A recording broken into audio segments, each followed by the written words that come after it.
You eat today, you drink today. Good. My name is BLUESKY. I hope you are doing well. And this is a compilation of Enter the Heat of Battle, an unscripted show where I ramble and info dump about the weird, obscure, and all around my favorite things that go on in the world of fighting games. Putting this together for two reasons. One is because I love videos where people just throw random information at me for long hours on end and thought, hey, I could do that too. And second reason, I just said partner on YouTube, so that's pretty cool. It's something I never expected to say. So I want to take this channel more seriously, and that means I need a little extra time to draw, design, edit, and figuring out all the extra content I want to give to y'all who decide to be channel members, because I really want to make sure that those who decide to do get their money's worth. So yeah, be sure to keep up with my post on here and on BLUESKY to keep an eye out on that. And to end my yapping before the fighting game yapping, be sure to like, subscribe, and hit that bell button if you're feeling so kind. If you like my art that you see in this video and in my animatics, and want some custom art from me for you, go ahead and check out down below in the description where you can find my website to commission me. Now enjoy yourself doing whatever you do when you have these long videos in the background. Take it easy and I hope you like it. Let's go. Even though Marvel vs. Capcom is one of the greatest series of fighting games to ever exist in the history of forever and ever and ever, it has had its share of highs and lows. I love the Marvel vs. Capcom series, but there is one thing I simply cannot forgive them for, and that is letting the hero of the series fade away and be forgotten. And I say not on my watch, because today we're going to sit here and appreciate all that there is when it comes to the Pirate Queen, Ruby Hart. You eat today, you drink today. Good. My name is BLUESKY. I hope you are doing well, and welcome to Enter the Heat of Battle. Now sit back, relax, grab a snack, and make it toasty while you like, subscribe, and hit that bell button so we can set sail and Into the heat of battle.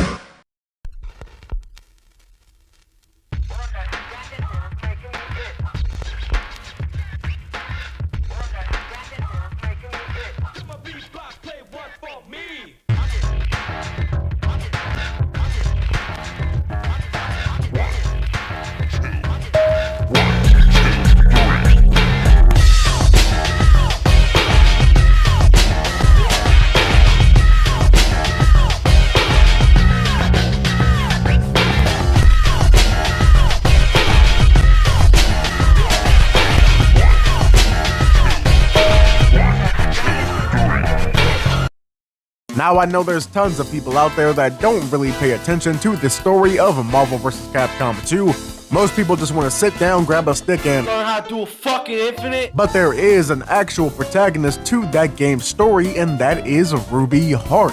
I mean, so is Cable technically, but like, he has a ton of comics, is in a movie, is in a TV show.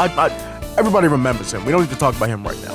This game, though, is Ruby's one time in the spotlight. And I do mean one time, because this is the game that she made her debut in. That's right, she does not come from any specific Marvel or Capcom property. She was made specifically for Marvel vs. Capcom 2. Or was she? Because there is heavy speculation that she was supposed to exist before this game even came out. Because she was at first supposed to be a Darkstalkers character. Supposedly. You see, according to former Capcom community manager Seth Killian and the famous yet infamous sound designer and producer Yoshinori Ono, it's true that Ruby Hart was made for Darkstalkers. But according to other developers, she's not. She was actually made for MVC2. Now, this could just be one of the things where it happened so long ago and so much stuff happened in between her creation, and now that everyone's memories on how she came to be got a little fuzzy. But regardless, let's figure out what she became as the game hit store shelves. Ruby Hart is one of the most well-known, respected, and regarded pirate captains that has ever sailed the 7 seas. And a pirate's life isn't just for her because she became a pirate captain to follow in the footsteps of her father. who I'm assuming was a better pirate father than the other pirate father over there on Soul Calibur. She has claimed her father's ship, the Partenaire, a flying pirate ship I might add, and soars the skies looking for the rarest and most valuable treasures that there is to be found. But there is one treasure that has caught her eye more than any other valuable treasure could, and that is the armor of erosion. But when Ruby uncovers it, she learns that the armor of erosion is more dangerous than anyone could have imagined, because hiding inside it, laying dormant, was the final boss of Marvel vs. Capcom 2, the Abyss. No, not that guy. No, not that guy. There you go, you got it. Abyss is so powerful that having him just wake up sends a massive destructive wave of pure evil energy that destroys or mutates all flora and fauna within the area. And funny enough, who also happens to be here with Ruby Hearts to witness all of this going down is the other two original characters of Marvel vs. Capcom 2. Sansan, a relative of the original Sansan from the arcade game, who had her village affected by that giant energy wave, and Mingo, another character who was rumored to be a scrapped design for Darkstalkers, and considering he is made entirely of plants, I don't think he really liked having all of the plants in the area being destroyed. Ruby then leads them and her pirate crew into battle against this giant growing force that is Abyss, but sadly he is just way too powerful for only them to take on. So, Ruby then goes on to create the entire premise of a Marvel vs. Capcom 2 by recruiting all of the strongest warriors from the Marvel Universe and the Capcom Universe. So the entire roster of MVC2 hops aboard her sky ship and they head out to take on this great evil and hopefully find its weakness.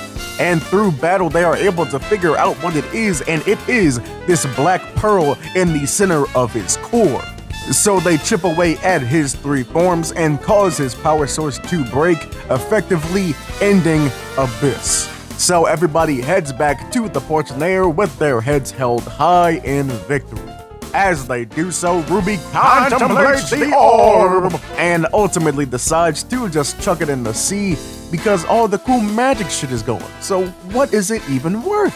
And we actually get to see all this go down in the ending art for MVC2. That's right, all that cool art with stuff like Spider-Man hanging out with Sakura, Wolverine and Hayato having an aura farm off, Strider living every monster fucker's dream, and the fucking boys doing what the fucking boys do. All of that shit happens because of Ruby Heart. But sadly, that would be the last time we get to see her as a playable character. She almost made a comeback in this pirate mobile game called Daikokai Frontier, but sadly that game never made it off the ground. But we did get something really cool in Street Fighter V with her getting a DLC costume for Rose, and also we got to get more of her backstory through the Shadaloo CRI, the Combat Research Institute, Capcom's lore dump truck of all of the background characters in Street Fighter's world. That's right, she is now canon to Street Fighter, so who knows, maybe we'll get her in the future. But for the new lore we got about her, we learned that she's actually Norwegian, which is pretty cool. We also learned that she's connected to other older Capcom characters. She is the youngest sibling of the main characters in the old Capcom game Pirate Ship Hikomaru. And I think it's pretty cool to see these characters of two different Capcom generations coming together to build the lore. As she grew up, she would work at her mom's bar, and in her free time, she would actually build the ship that I thought at first was her father's, but was actually made by her. And from there, we can assume that she started sailing the skies and going on to be the hero of Marvel vs. Capcom 2. Though it's kinda weird, while I'm reading through her info on the CRI, I don't see her being referred to by her full name, for some reason. I mean, I guess it's like an M. Bison or E. Honda situation where they just abbreviate her name, but like, it doesn't really make that much sense because her name isn't really that long. I guess maybe it's for some other reason, like, oh, hold on, I'm getting a call. Hello? Oh shit, what's up, Mr. Capcom? How you doing? Yeah, I'm recording the video right now. Now that I got you, do you know why you guys actually don't refer to Ruby Hart by her full name when she's in Street Fighter? You funny. I mean, that's hilarious. But for real though, what's the real reason? Nah, cause I know you're fucking with me right now, right? What the fuck do you mean she's not the same character? Okay, so first things first, Capcom has blocked my number. And second off, Street Fighter's Ruby, whose father is also a pirate captain, who is also French speaking, who is also a blonde woman, who is also wearing an outfit with the exact same color palette, apparently is not the same character as the one that saved the world from Abyss. According to one of the game's directors, Takayuki Nakayama, she's more just inspired by Ruby Hart, which honestly is really disheartening. No pun intended. Like, it's cool seeing her get some love, but knowing that this is just a copy of her and not actually the Ruby Hart that people played in the game, it's bittersweet feeling. On one hand, it's cool you acknowledged her, and on the other hand, did you really? But it's okay. I know not every character in a fighting game is meant to have a long shelf life. I know not everybody is going to be as popular as Ryu or Chun-Li or any of the others. But there will always be people around here that play fighting games that will always love everything to do with Ruby Hart. Cause honestly, what is not to love about her? She has a really fun and lively, eye-catching design. She's the protagonist of one of the greatest fighting games of all time. And she has one of my favorite movesets I have ever seen in a fighting game. She can turn into a giant ball of energy and ping pong around the screen. She can pull a scorpion from Mortal Kombat but use the fucking ship's anchor. She can cause water geysers to explode from the earth. She can summon fucking pirate ghosts from the treasure that she collected. She takes her ship's cannons and just unloads on you. And she can play a minigame in the middle of the fighting game by trapping you in a giant barrel and just chucking swords at your bitch ass. And never forget that she is the reason for the most iconic dap-up in the history of video games, period. So if you haven't put some respect on Ruby Hart's name, now is the time. Shit, I drew 36 characters in like a week for Marvel vs. Capcom 5 animatic just so I could see what it's like to have her back. Cause you know, at times, I feel like she was wasted potential, but then I gotta remember, she's not the reason that people want to play Marvel vs. Capcom. People want to play Marvel vs. Capcom to see Marvel fight Capcom. So I understand why she came back. And maybe if she did, she could have been taking away a slot from somebody like Phoenix or Virgil or something like that. So I try my best just to make sure that I enjoy the time that we had her and enjoy that Ruby Hart even exists in the first place. Cause you know, it's not really worth it just sitting here bitching and moaning about her not coming back, right? Oh shit, this is kind of just what this video is. Anyway, thank you for watching. I hope you enjoyed. If you're a fan of Ruby Hart, let me know what exactly you like best about her. Or on the rare chance you stumble across this video and never heard of her in the first place, are you a fan now? Be sure to let me know in the comments. While you're down there, go ahead and open up that description to see how you can keep up with me, my art, and my videos on my new Blue Sky, cause my old one got hacked. So yeah, help me build up this new one, please. If you're feeling so kind today and want to help me improve these videos and help them come out more frequently, you can donate to my Ko-fi. And if you liked my MVC5 animatic and all the other arts of mine you saw in this video or my past videos, you can head to my website to commission me to make some custom art from me for you. And of course, don't forget to like, subscribe, and hit that bell button. Please, I'd really appreciate it. Now, with all that being said, I know times are tough, but we will get through it, I promise you. I've been hanging up breezy, I was here, and I did the best I can. Later. If you were to right now line up every single character that has ever been playable in the history of Street Fighter's games, you would have a scrumptious, delicious, finger-licking good buffet in front of you. But in that buffet, what about the stuff they got in the back? What about what never made the cutting room floor? What about those cool as hell Street Fighter characters that are in the Street Fighter canon but never got a chance to be playable? Well, today, let's meet some of them. Now, Dhalsim is one of the most iconic characters in the history of Street Fighter and fighting games as a whole, and that is because he can take the art of yoga and harness it to be able to shoot flames from his mouth and turn his body into Plastic Man or Mr. Fantastic or Luffy, take your pick. However, he is not the only person in Street Fighter's universe that knows how to take the power of yoga and use it at its full potential.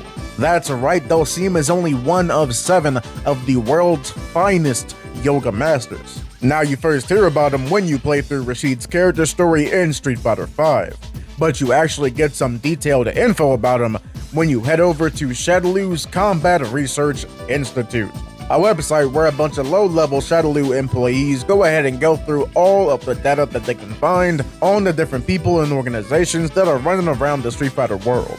So basically at the time, it was Capcom's personal lore dump truck. And that dump truck is where we're going to get all the key info for all the characters that we talk about today. And the first one I want to talk about is one of Dhalsim's fellow yoga masters. So we're going to go ahead and go from India to New York with Sheila. And the reason I picked Sheila over the other 6 is because she's pretty much the exact opposite of the type of yoga master you get with Dhalsim. You see, where Dhalsim is much more of a hermit and only really focuses on the essentials of life, as well as dedicating himself to the spiritualism that comes with yoga, Sheila, on the other hand, is basically what you get if you mix Billy Blanks with Richard Simmons. She is this extremely popular celebrity in Street Fighter's world that got famous off of her workout tapes, where she teaches you the basics of yoga that she learned in India. And I think if they made her playable and really focused on giving her this 80s jazzercise aesthetic, something real bright and in your face and out there to contrast Dhalsim's more down-to-earth type vibe, she'd basically be the Street Fighter version of Wii Fit Trainer. Along with that, I can see her being some sort of stance fighter like Gen, where each different stance is a different yoga pose. Or maybe she could have some sort of Street Fighter 3 taunt mechanic that gives her a buff of some sort, with each stance having its own dedicated taunt. So you get a different selection of buffs with each yoga pose. But let's go ahead and move on to a character that's connected to Dhalsim, to a character connected to Cammy. And this one is kinda cheating, cause he is playable, just not in a Street Fighter game. He's actually playable in a game I'm gonna do a video on in the future, Cammy's spin-off game, Cannon Spike. And the character that I want to focus on from Cannon Spike is Sheba. Sheba is this cyberpunk-style skateboarding world champion who joins up with Delta Red, for those that don't know, that's Cammy's military unit, to help them fight terrorism. And by his side when he's out on missions, you can find Akabi, this little fire robot. So it's kinda like if Tony Hawk had joined up with G.I. Joe and ended up tag teaming with one of those dudes from the movie Elemental. And I know in Street Fighter, Yun also rides a skateboard and that's a big part of his character, but I feel like you can differentiate him from Sheba, because since linking up with Delta Red, Sheba rides a hoverboard. And we can incorporate that into his moveset by having a lot of his moves be air only. Maybe give him like a hover or a double jump, or shoot projectiles down like a Buki, or maybe he can place Akabi in one spot of the stage and have him shoot down fireballs to make it sort of a hazard spot. Not doing any crazy damage or doing an overhead, but doing slow burn damage over time. Something to put even more pressure on you while Sheba is focusing on rushing you down. Oh shit, maybe his level 3 could be him grabbing you and then flying up into the sky, forming a silhouette right in front of the sun, while Akabi's down on the ground making this sort of flame tornado, right? And Sheba can go at like Mach 5 going straight down to throw you straight into that fire tornado while doing a pose in front of it. You know, something that would be real flashy, because I feel like Sheba would be one of those characters that is insanely fun to watch as a spectator, but his bitch ass would be one of the most annoying characters to play against. But now that we're finished up with Sheba, let's go ahead and keep things in the Cammy circle for a little bit, because recently in Street Fighter's story, Cammy has been taken care of and living with people that used to be dolls in M. Bison's army. And obviously the only ones besides Cammy that get talked about are the other playable ones, Julie, Junie, and Takapri. But there are so many other cool ones that I feel could get their own chance in the spotlight. That brings me to Xiaoyu. Like all the other dolls, Xiaoyu was kidnapped by Shadaloo and used as an assassin / backup body for M. Bison. But thankfully at the end of Street Fighter V, she was freed from her brainwashing and given a new lease on life. Now the reason I picked her over the other dolls is cause I love her cool ass Chinese opera mask look. And if there's one thing you will ever realize about me, is that I will always pick the character with the cool ass mask. She also swings around nunchucks, which is dope as fuck. We can add her to the list of weapon fighters like Vega and Eagle, and I can see her playing like some sort of Rekka type character, maybe as an homage to Fei Long, or she could be another Rushdown. I know Street Fighter 6 fucking loves its Rushdown characters. Or maybe she could be a zoner where she shoots out different energy blasts and energy projections from each swing of the nunchucks. But the more I'm talking about Xiaoyu, I'm remembering that there is a character in KOF, one of my favorite KOF characters, that wears a Chinese opera mask. It's the biggest part of her character and it's done so fucking well, and her name is Mion. So now that I think about it, I don't think I'd want to go with Xiaoyu, just cause in my brain I'd always compare her to Mion. So on to plan B. Another doll who I think would be cool as a playable character would be Mars. Mars is this tech-savvy, introverted super hacker from Germany, and you actually get to fight against her in Street Fighter V story mode. And most of her moves are the same as the other dolls that you have to fight against, but she does get some unique moves. And those unique moves are basically just taking her laptop and beating the fucking shit out of you with it. So I think we could do more with that. We could maybe keep her normals to swinging her laptop around, and we can make her specials doing a lot of things with different tech. Calling in airstrikes, summoning in drones, rolling a bomb along the stage. Oh shit, wait a second. Maybe she can hack into and control the different robots that you see throughout World Tour mode. Like maybe for a level 1 or a level 2, dropping one of those big ass refrigerator fuckers on you. Like the models are in the game, so why not use them, you know? Okay, so on to the next one. I'm going to be 100% brutally honest with you right now. This one kind of hurts to talk about, because for all intents and purposes, they should have been playable. They were going to be playable, but he was taken from you, he was taken from me, he was taken from the people. And I'm pretty sure you can already tell who I'm talking about right now. I am talking about King Motherfucking Cobra. But for those that aren't aware, originally in Street Fighter 4, King Cobra was going to be a playable character in that game. But instead, the man who came up with the original concept art, Daigo Aquino, the game's art director, Takashi Kamei, and the lovable but infamous Ono, decided to go into a different direction. And that direction ended up being Rufus. And the reason for that was to get people talking. And to an extent, I understand that, because Rufus not only is known for being one of the better characters in Street Fighter 4's competitive scene, but also as a love him or hate him type guy. But he just reinforces how juvenile some characters have gotten around this era of Street Fighter 6, specifically with him and Birdie. Cause they're just giant fat slob jokes. Like, it's cool having an overweight character in a game. I love Bob with a passion. He's in my top 5 favorite Tekken characters. But when you make an overweight character just a fat joke, the joke, it's not that funny. I'm gonna be straight up honest, the joke is not that funny. But you know what? I try to stay positive on this channel. I know and can see why people can like Rufus. He seems really fun to play as. and for the most part, I have been indifferent towards Rufus. But when I saw that they dangled in front of our faces the character that we almost got to play as, the hate is naturally gonna start to build up a bit. But I'ma stop ragging on them because I know you Rufus fans are used to it. I'ma let you have your character, enjoy him, love him with every inch of your heart. But now it's time to big up and hype up and glaze the King Cobra, baby. King Cobra was described as a breakdancing kung fu fighter. That's right, we could have seen Zack the Black Ranger's hip-hop keto in a fucking Street Fighter game.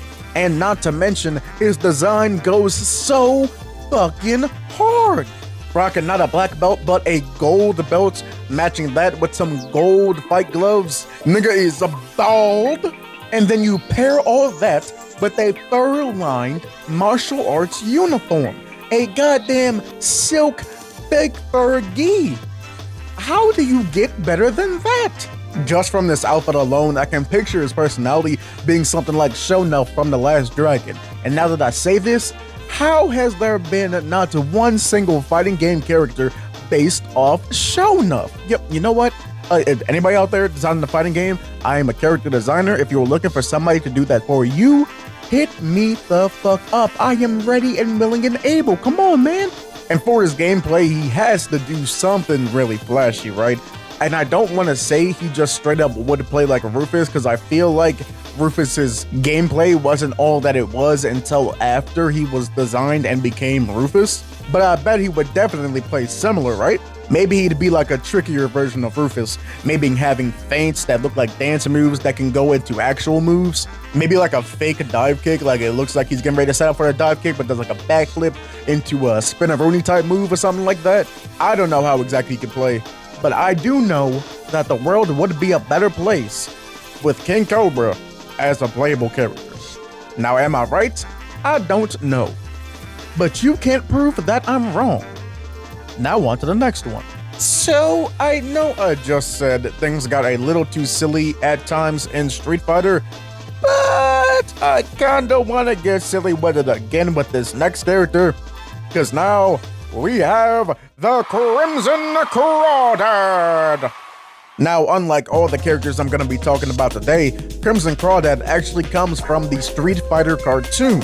You know, the one where they essentially made it all about Guile and tried to make Street Fighter G.I. Joe? Yeah, that one. See, in the first episode, Guile goes up against this guy named the Crimson Crawdad from Canada. And just from that one scene he is in, you can see that he is loved by his people. Naturally, because he is the local street fighting champion there. And you just have to think, with a guy that dresses like this, and a guy that sounds like this. Come on, big shot. I hear you used to be somebody. He could be one of the most lovable, idiotic himbos you could see in Street Fighter. Walk with me for a second. Now, a few months ago, I made a video, actually my most viewed video, about being bad at fighting games. And in that video, I talked about the phenomenon of being too good to play against your friends, but not good enough to actually compete against people that are really good at the game. And that feeling, that state of being too good but not good enough, isn't local to fighting games. There's players that dominate at the college level of basketball but don't do too great when they go to the NBA. Same goes with football and soccer and chess and any other sort of type of competition. So I feel like we can make Crimson Crawdad the personification of feeling like that. He could be a man that does great and is loved by everyone in his hometown, but when he goes out and tries to fight different Street Fighters, he gets absolutely mollywopped. And we can go one of two ways with this, right? We can make him the type of guy that likes to make excuses for his losses, the type of guy that doesn't like to watch back his fights to see what he did wrong, the type of guy that doesn't talk to other fighters to see what they're doing well and what he isn't, the type of guy that perpetually will keep himself in that state of not getting better. Essentially make him a giant jock that's actually a big fucking loser. Or we could make him this guy who got humbled once he left his hometown. Maybe by fighting somebody like Luke, or somebody like Chun-Li, or somebody like Marisa, a character that would absolutely dominate him, but wouldn't hold it over his head, you know? A character that would take him in and be like, hey man, look, you tried your best. You're just not there yet, but you're gonna get there. Then we can have the Crimson Crawdad essentially go on the hero's journey of trying to be better. He could be like an analog to your character in World Tour. Somebody that goes to different Street Fighter characters and tries to learn what exactly makes them strong. We can make him this local hero, a guy that is cheered on and loved by all of the people back home, even when he loses, and when he comes back, they will all welcome him back with open arms and embrace him for being their hero. And that love and commitment that he feels from them is going to be what exactly he needs to push him to be better. He may not have all the seasoning that it takes to be a world champion quite yet, but he has all that it takes to be the people's champion. Or just make him like half crustacean like this concept art. Anyway, now we get to a character that is the whole reason that I made this video.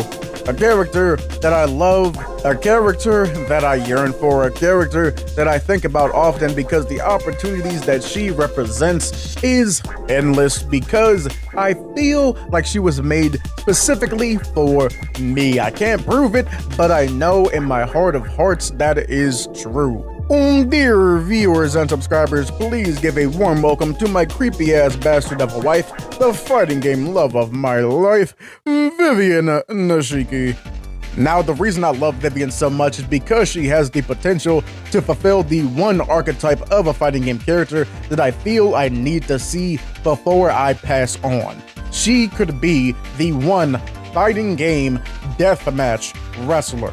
I made a whole video about the different types of fighting game wrestlers that we see. You got your luchadors, you got your Joshi wrestlers, you got your big meaty men slapping meat, but the one subsection of wrestling that I feel can lend itself to fighting games more than any other is hardcore wrestling. Now, deathmatch wrestling isn't my favorite kind of wrestling, but you cannot deny what it can offer.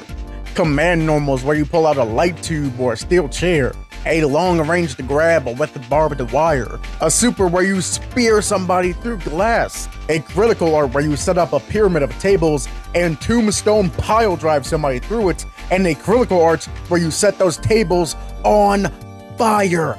The possibilities are endless for a character like Vivian. In the Street Fighter world, Vivian wrestles for Washigahama Japan Women's Pro Wrestling, a company ran by Yoko Harmageddon. Side note, one of the hardest names to ever exist, but Yoko is actually Armika's trainer that you see in Street Fighter Alpha. That's right, the IJWPW is the company that Armika actually wrestles for.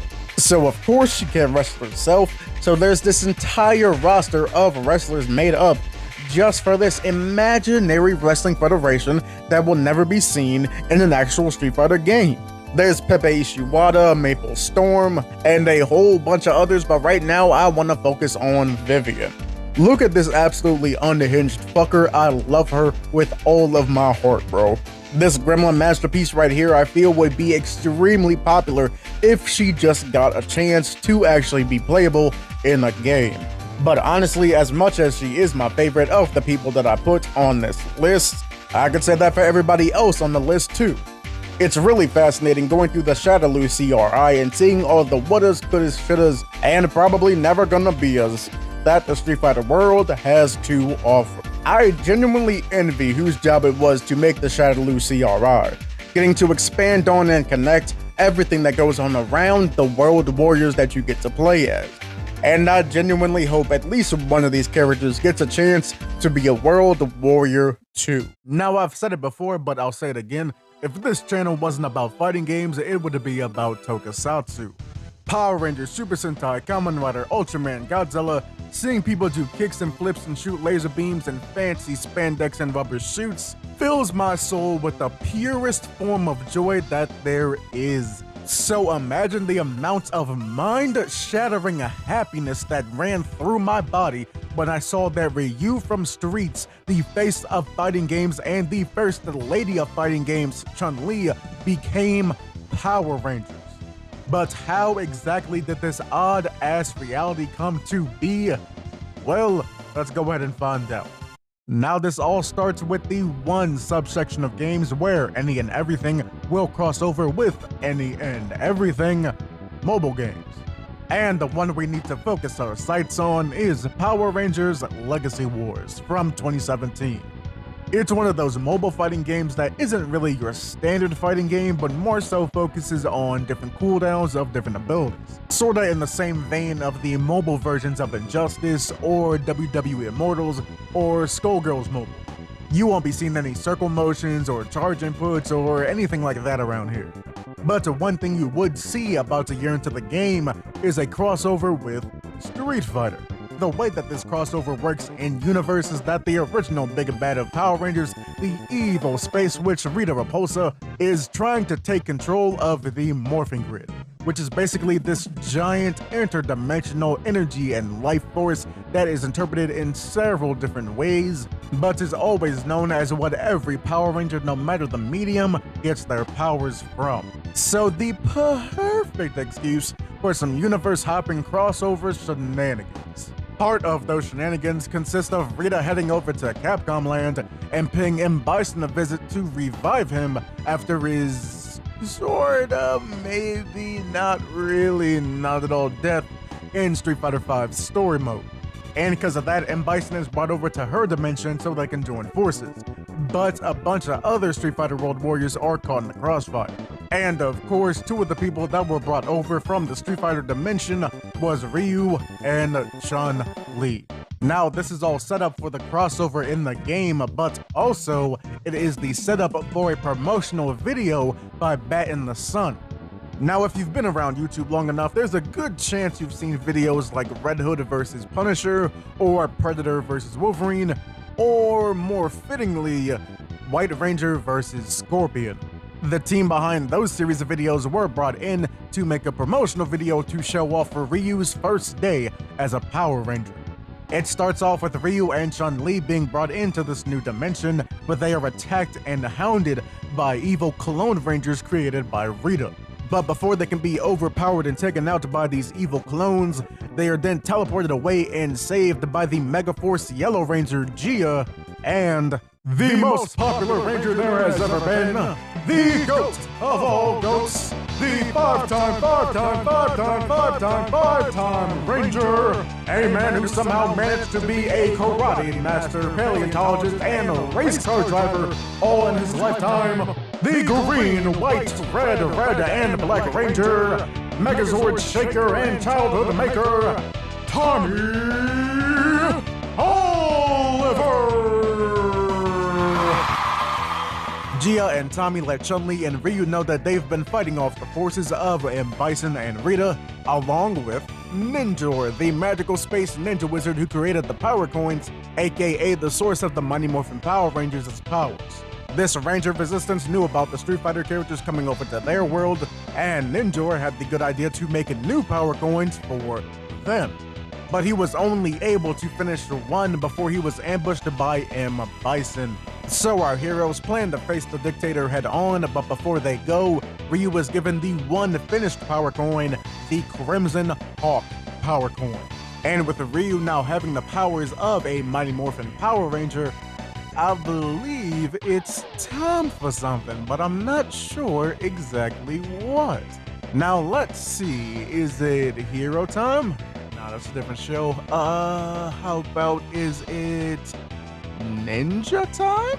Nah, that crossover happens in space, not Mighty Morphin. How about, is it clobbering time? Oh, nah, this is 4 people, but not the right 4 that we need. It's on the tip of my tongue. I know what it is. Yes, of course. How could I have forgotten? Obviously. Spartan time! Crimson Hawk! And thus we have Ryu, the Crimson Hawk Ranger. And of course, just looking at him, you can tell that this suit is absolutely mwah, chef's kiss. The coldest, the coldest, the cleanest, the cleanest, the peakest, the peaks, an absolutely beautiful suit. And of course, in that beautiful suit, Ryu, alongside Chun-Li, Green Ranger Tommy, and Megaforce Yellow Ranger Gia are able to take out M. Bison and save the day. But I know you must be thinking, what about Chun-Li? What about her Power Coin? What about her Power Ranger powers? Don't worry, You know how I said that Ninja was making more power coins and that he was just interrupted? Well, it seems like he got back to the job. Because about a year or so later, Chun-Li was given an animated trailer to show off her getting her very own Blue Phoenix power coin to allow her to turn into the Blue Phoenix Ranger.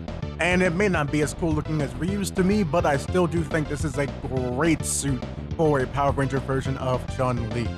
But I will say, as much as I loved seeing my two loves come together, Street Fighter and Power Rangers, fighting games, and tokusatsu merging into one to form this beautiful love child that is the Ryu and Chun-Li Rangers, they were in a mobile game. Now, I'm not knocking people that are into mobile games. I know mobile games have their place. I know Skullgirls Mobile is doing great, but they just don't appeal to me at all. Honestly, for a few years, I thought the Crimson Hawk Ranger and the Blue Phoenix Ranger were just gonna be cool concept art or cool animatics or cool graphics to me. But that is until, in a way, the developers of Power Rangers Legacy Wars decided to make a console fighting game. And not only a traditional fighting game, a fucking goddamn Marvel vs. Capcom game. And now entering Power Rangers Battle for the Grid, one of my top 5 favorite fighting games of all time. Battle for the Grid takes the assets from Legacy Wars and puts them into this 3v3, highly accessible, highly high-octane, highly entertaining, absolutely amazing fighting game. I'm gonna be so for real and say I cannot recommend this game enough. It is perfect for people that are not too into fighting games, but love Power Rangers and don't want to play the mobile game, as well as being perfect for people that love Marvel vs. Capcom style combat, but are looking for a new take on old favorites. It's also one of those games that is super easy to pick up and also hard to master. It's a 4-button fighter that uses modern controls and has tons of auto combos, but the shit that this game lets you get away with is fucking mind-boggling. And also for you Virgil fans, yeah, he's here. Like, just straight up, no bullshit, he is in the game. See this guy here, Eric the Quantum Ranger, he is played by the voice actor for Virgil in the show itself, and also he comes back to voice himself in this game. Like, fucking listen to this. I need more quantum power. They 100% knew what they were doing. But anyway, back to Ryu and Chun-Li, they ended up being DLC later on, and their DLC was pretty special. Not only because they were the only guest characters in the entire game, but also they don't play like Power Rangers Battle for the Grid characters, where they have a one button to do their specials, but the direction, nah, that one button got changed into a launcher button. And now, Ryu and Chun-Li use traditional inputs for all of their specials because they play more like Marvel vs. Capcom 3 characters. And not only that, they got these fun 90s inspired Angel Grove high school costumes too. So yeah, in a way made sure they got all of the love that they deserved.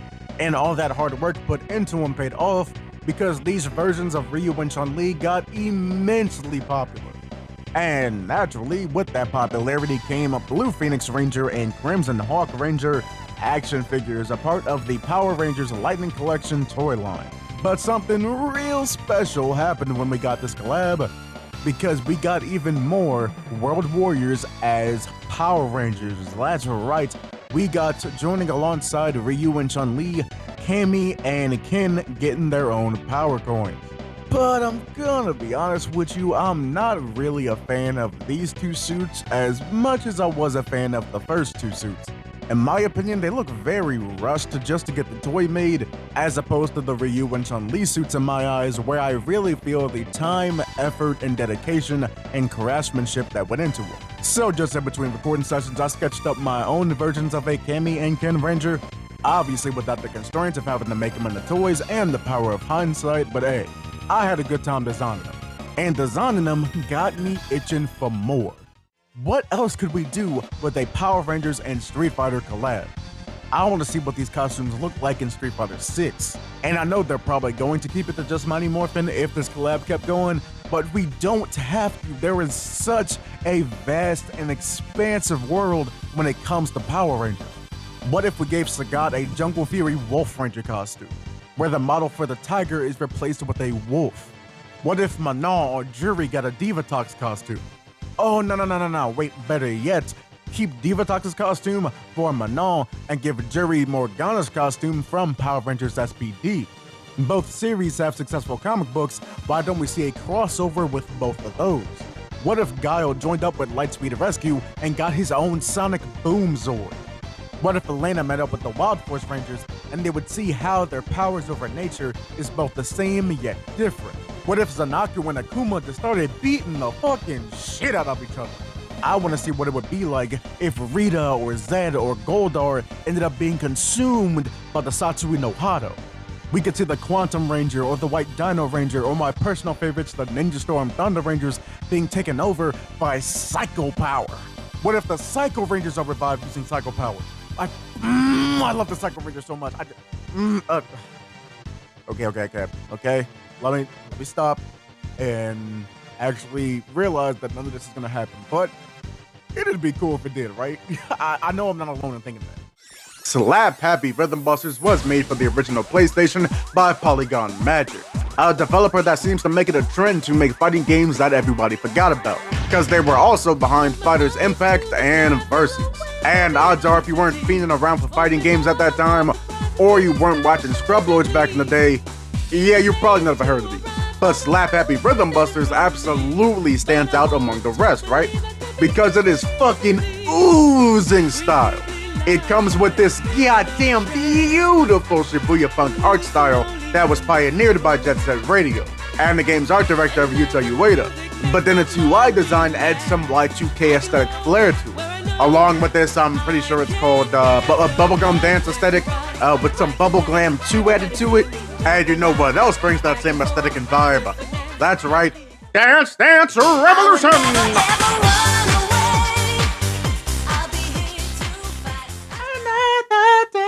I will make you realize I'll always be right by your side. Now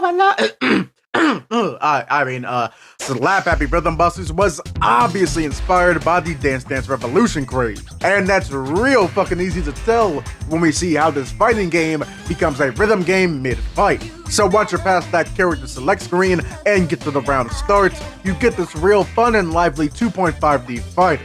Got your standard KOF style 4-button system, light punch, heavy punch, light kick, heavy kick, do a motion, then light and heavy to do a super, you know, that type shit, right? While the fight goes on, as you attack and defend, you're building up your beat gauge, which is this game's version of a super meter. And if you choose to let that beat gauge get filled to the tippy top, you're gonna see this flashing beat. Now you can hit heavy punch and heavy kick to activate your beat rush. The beat rush is half super attack and half minigame, where you and your opponent go at it in this Persona dancing style rhythm game, where you're trying to hit each note, because with each note you hit, the more damage you're gonna do, but while you do that, your opponent is trying to undermine you to stay alive. And if you somehow do good enough and are able to knock that motherfucker out with a beat rush, you are then rewarded with a fever attack. The fever attack is this game's version of a cinematic super, where a character dances so hard you fucking die. And speaking of characters, let's go ahead and see which ones we got in this game. Because god damn, I love every single one of them. They are all hitters, no missers, fucking amazing characters. Let's kick it off with Rude Boy. Rude Boy is the leader of the Cloud Gang and the one that started this half fighting, half dancing tournament to let everybody know that he is the toughest in town. And oddly, while he's setting up the tournament, there's this flying UFO going around downtown. This is gonna cause a bunch of different fighters to join the tournament and try to figure out what that UFO is. Then we have our fiery protagonist, Ramos. Ramos is a DJ that also does some street fighting on the side, but you better be real nice when giving him feedback on his beats, because what Josuke is to his hair, he is to his music. As in, if you criticize it too much, he's gonna beat your fucking ass. And what is a protagonist in a fighting game without having a dark counterpart? And we get that with Ramos when he is corrupted by the evil Mercantile that we'll talk about later. But for now, let's move on to Ramos' friend, and who I believe is the most popular character in this game, Mia. Mia is basically Chun-Li if she grew up in Kyoto running around with the GGs. Now for our next character, you know how I said this game is like a mix of KOF and DDR? Well, let's go ahead and throw goddamn Crazy Taxi in that crazy ass blender, because we got Oreg. Oreg is a taxi driver, but the need for speed is so high that he went ahead and turned his normal taxi into a goddamn Mad Max machine. And the guy that helped him check out this crazy ass vehicle is I mean Dr. Volt. Dr. Volt is basically Dr. Frankenstein on crack. And you may say, why is that? Well, you know how Dr. Frankenstein builds a monster out of different body parts of people? Well, Dr. Volt says, fuck it, take this whole goddamn motherfucking gorilla. Yeah, that's right, Dr. Volt doesn't do any of the fighting. That's all up to his Congolese bioengineered gorilla, known as Baron. And we also have another character who was playable that's a creation of Dr. Volt, and that is the rowdy and reckless cyborg known as Nitro. Nitro ended up cutting ties with Dr. Volt to be rowdy and reckless somewhere else. Now let's move on from one giant freak to another with the brothers Chad and Graham. Chad and Graham are basically Farrah and Tor before Farrah and Tor, with Graham being the bugged out big one on the bottom and the bugged out little one on top, with the hammer being Chad. Both Chad and Graham work at a butcher shop ran by another character that's playable named Holman. Now Holman may look like a giant freakish slasher movie monster, but actually, he's just a man that really is in love with his craft of cutting meat. And honestly, don't we all wish to have a job that we really love and have a passion for? And that passion goes so far to the point that he wants to break into that mysterious UFO that I talked about earlier when I talked about Rude Boy and take back all the cows that the UFO was abducted. You know, standard backwoods alien type stuff. He wants to take all those cows and bring them to his butcher shop to do what butcher shops do. But there's one character that will have a problem with that, April the Cowgirl. April is a gunslinger who had her favorite bull taken by the UFO. Now it's time for her to go guns a-blazing and go ahead and try to get her bull back. Someone else who was headed for that UFO is the Moroccan fortune teller known as Daria, who I actually talked about in another episode of Enter the Heat of Battle, where I talked about black fighting game characters that have gone forgotten. So yo, maybe check that one out too, pretty please. But for now, I'll go ahead and give you another rundown of her. She is a fortune teller who also sees that the UFO is coming down to Earth and is gonna try to do her best to make sure it doesn't hurt anybody, as well as making sure that the evil Mercantile doesn't get a chance to hurt anybody. Mercantile is a very creepy and crazed assassin who fights with wolves instead of his fist. He's out to kill two teenage girls, Vivian and Roxy. And why exactly is this old nasty assassin trying to kill these two girls? I mean, look at this crazy old bitch, of course he would. Anyway, Vivian and Roxy are two characters that are basically joined at the hip, and they can be found kicking ass together as a tag team. Now let's get back to characters who are trying to get to that UFO with Tom Tom. Tom Tom is a graffiti artist who has the power to bring his art to life. Now he plans to be the first person on the planet to ever tag a UFO, but not if the slick street cleaner named Trash, yes, that is his real name, has anything to say about it. And not being found too far away from Trash is the gas-powered Yuri, who has a massive crush on him. She also likes to hang around the candy shop, and at that candy shop is the mascot Frosty, who will actually hunt you down like a feral dog on acid if you decide to browse and not pay. Now let's go from the candy shop to the tattoo shop with Sledge. Sledge is a man who is obsessed with tattoos and plans to go all the way to Japan to learn more about them. He's even the guy that gave Oreg that crazy checker tattoo on his face. Sledge ended up getting the idea of going to Japan by the swordsman known as Zeku, who had his sword passed down to him by his father. Zeku joins the tournament to be on the lookout for his evil and sinister brother known as Jakku. And finally, rounding out the cast, the one that is in the pilot seat of that UFO is Stealth, who, get this, just has a special interest in cows. So that's why he's going around stealing people's cows, because he plans to hopefully one day get one of every single type of cow. And you know what? I hope he does. Good for him. Everyone should have a special interest. But as you can see, the characters in this game are exactly what you would hope for when you hear the concept of a rhythm fighting game. They're filled with the personality of your favorite fighting game characters and the style of the coolest looking models in the DDR game. And personally for me, these character designs hold a very special near and dear space in my heart, because if you look at the way that I like to design my own characters, and if you look at the way the art director and character designer for Slap Happy Rhythm Busters, Kei Miyazaki, designs his characters, you can see that I like to pull from a lot of the same influences that they do. Japanese street fashion, especially from places like Fruits Magazine, East Coast boom bap rap culture, early 2000s skater and grunge culture, Eurodance aesthetic, and like a shit ton of other stuff I don't got time to go into right now. But enough about the look of the game. What does this game actually sound like with its music? I would describe it as these EDM and drum and bass tracks that all hit you hard as hell with every single beat. Perfect music to beat somebody to death and then dance over their grave to. Now, I'm not gonna lie, a lot of these tracks are very hit or miss for me, but the ones that do hit do their job with absolute precise perfection. With my favorite tracks being Ben Power by 8Juke and Dragon by Warping a Relative. And I didn't even have to look far to see what these tracks are named and who made these tracks, because the game will tell you right before a round starts, which oddly enough isn't something that you'll see in your average game. And that's because Slap Happy Rhythm Busters is not your average game. Now, it isn't the first fighting game to incorporate rhythm game aspects to it. I want to say Darkstalkers had that idea first with Lilith and one of her supers. And it wasn't the last either, because in Persona 4 Arena, Rise does that with her super. But there was no other game at this time who perfectly blends two different genres of games together like this game does. The motifs, the aesthetics, the art, the characters, the music. This game is so sublime and blending these two different genres together. I love this game's inspirations. I love this game's art style. I love this game's characters. I love this game's cel-shaded graphics. And honestly, I just love the vibes, you know? But most importantly, I love Slap Happy Rhythm Busters. Okay, right off the jump, there's something you have to learn.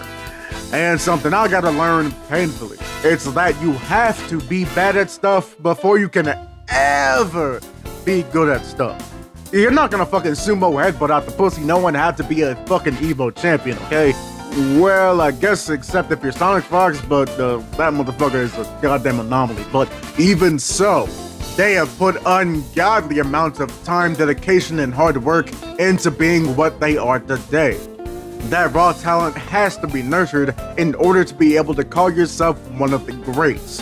And even though not as much, it's still gonna take you time, hard work, and dedication to call yourself just good at a game. So always make sure that you're giving yourself grace when you're trying to be better.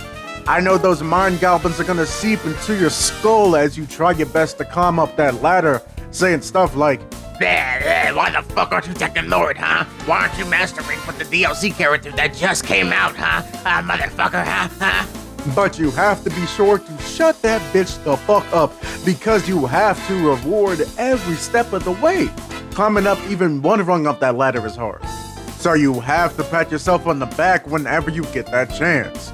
And if it doesn't come naturally, shit, just fake it till you make it, man. That's something I'm trying to learn how to do.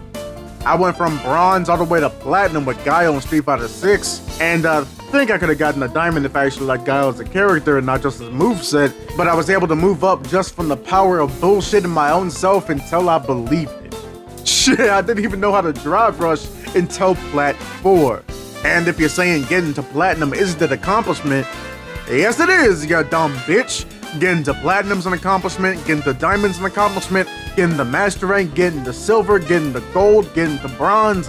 Every single step forward is an accomplishment. So pat yourself on the fucking back. And if you step backwards, shit man, it's just a game.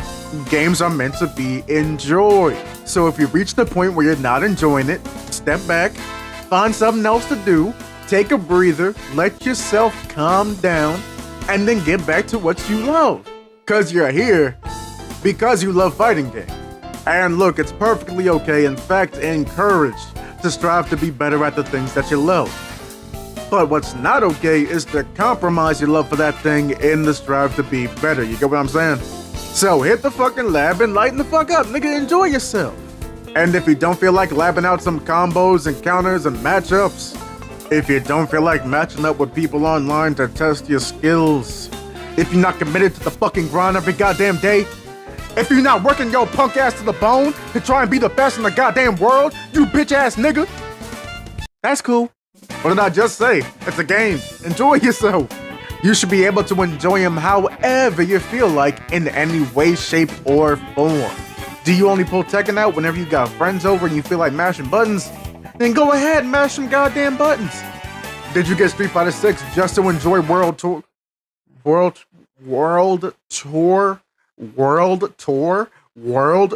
mode? Jesus fucking Christ. Anyway, and didn't even step foot in online in the slightest? Then absolutely enjoy going through all the different things World Tour has to offer. Shit, I don't even think I stepped foot in Battle Hub before beating World Tour mode. I mean, teaching Ryu how to text, helping Ken find confidence in himself again. Let's fucking go, Sean! And watching Jury be the biggest piece of shit ever in her goddamn life, every single second of her life. It's amazing. Shit, did you buy DOA just to see some fucking Bahanga Donka Honkaroos moving around? Then enjoy your goddamn titties. You paid for them. We don't judge no freaks around here. Except if you bought that overpriced ass DLC, you should be fucking ashamed of yourself if you did. Anyway, let me hop off this high horse and let you know what you shouldn't be ashamed of is what you like in the fighting game and why you like said fighting game. And if you ever get that feeling of just running headfirst into a wall, not knowing exactly why you're still playing that game or why you even bought the game in the first place, like I said before, what I try to do is just take a quick break and then come back to the game whenever I'm in the mood for it. But something you can also do is take a look at everything the game has to offer. Take a look at the story mode if you haven't, even if it sucks. Hey, at least you can get some laughter out of it. Or try out that one game mode you haven't given much attention to. Something like Heroes and the Heralds from Marvel vs. Capcom 3. Try out that 3v3 mode in Guilty Gear Strive. Hey, speaking of 3v3, in KOF 15 they have those special boss battles you can try out. Like the one with Omega Rugal. Wait, but those time limited? Anyway, you can also give a chance to each character on the roster and see if anybody sticks out to you. Your main might only be your main because you only tried to main a few people that could be your main. You may find a main that's even more of your main than your main. You know what I'm saying, main? That's kinda like what I had to do to fully enjoy Third Strike. Like a bunch of people, I downloaded Fightcade just so I could play Third Strike. Because I love the animations, I love the music, and I love Necro and Sean as characters so goddamn much. And once I tried to step online, I knew I didn't really gel with Necro or Sean enough gameplay-wise to really feel comfortable with playing with them against other people. So I thought, let me try out some of the better characters so I don't get completely washed when I play. But when that happened, I got completely washed regardless because I didn't enjoy playing any of the characters that I felt I needed to play. So I said, fuck it, I'm gonna try out everybody. And there's two characters that I was really hesitant about playing. One is the character that is my main that I'm gonna make a video about later when I talk about character crises. And the other one was Remy, who I didn't want to play because I was extremely charged character phobic. I did not like playing charged characters in the slightest. But that's mostly because I didn't get them. But then I thought, why not? I got nothing to lose. Let me try a charged character for the first time. And oh my god, I saw the goddamn light because this is what I was missing the entire time in Third Strike. This is what I needed. This is what was there to allow me to finally have fun. That eventually led me to play Guile in Street Fighter 6 like I said earlier. And you wanna know why I don't like Guile as a character?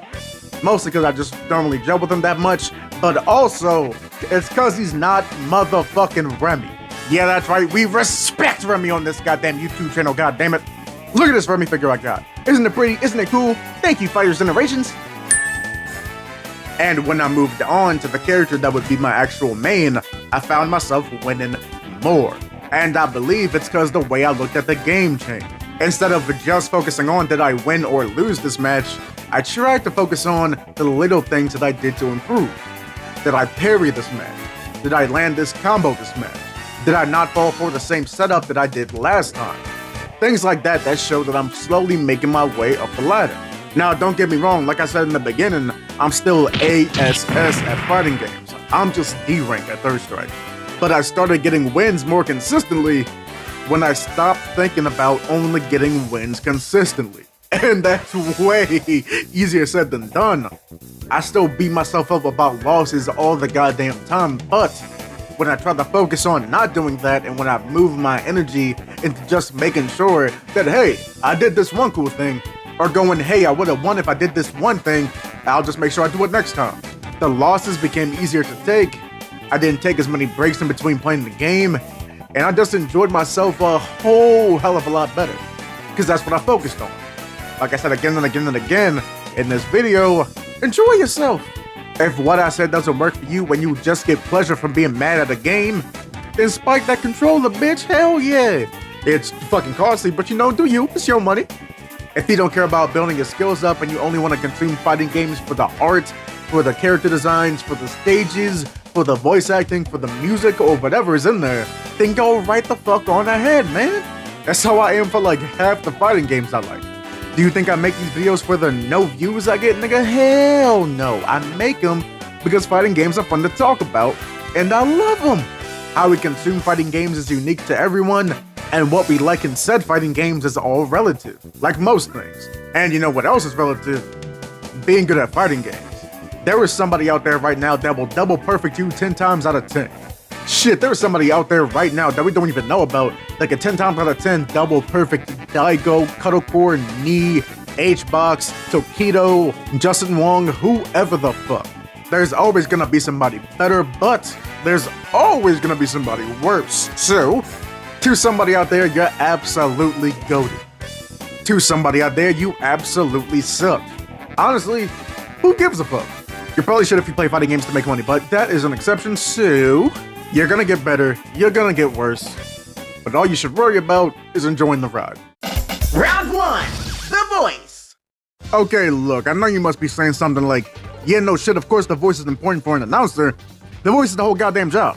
But what I mean is that the announcer's voice is the most important voice in the entire game. The announcer's voice is the first voice you hear when you boot up the game at the start screen. The announcer's voice is the first voice you hear when you're scrolling through the menus. The announcer's voice is the first voice you hear when you're at the fighter select screen, so on and so forth. Because the announcer's job is to be the liaison and the guide of the game for you. The task of the announcer is to let you know the theme, aesthetics, and tone of the game you're about to play. What the art style, UI, character designs, and graphic designs does for your eyes, the announcer does for your ears. Take Street Fighter 4 for example. SF4 is not only seen as the reviver of Street Fighter as a franchise, but also the reviver of fighting games as a genre. It's a game that's meant to be hype, grand, and reminiscing on the game's peak with all its references to Street Fighter 2. So the announcer for Street Fighter 4 is Xander Mobus, brought a voice that was very booming and boisterous and exciting, making it feel like he's announcing for the main event of WrestleMania. Yes, cruise ship, sir. Fists will fly at this location. Exactly what the voice of Street Fighter 4 should be. It lets you know exactly what you're gonna be in store for, and lets people know who haven't even heard of Street Fighter 4 in the first place that this game is something special and important. But if he sounded something like this, Yes, cruise ship, sir. Fists will fly at this location. it is doing the job of announcing for Street Fighter 4, but it's not doing the job of announcing for Street Fighter 4, if you get what I'm saying. I'd say another really good example is Mortal Kombat. With the original being Steve Ritchie and the reboots being done by Jamison Price, they really bring that guttural, scary, and intense feeling that Mortal Kombat is supposed to give you. Victory. Fight. Round one, fight. This is a franchise where you fight teetering on the edge of a pool of acid with bodies slowly decomposing and burning in front of you as you and your opponent compete to see who will be the first to rip the other's spine out their ass, or cut them in half, dick and balls first, or mount the other to claw away their bodies and bite their face off. I love the kind of woman that will actually just kill me. But if the person that told you when to kick off that fight sounded something like this, Round 1, fight! you're not exactly getting the desired effect. That's why it's the announcer's job to be the tone setter of whatever fight you're about to get into. Round 2. The lines.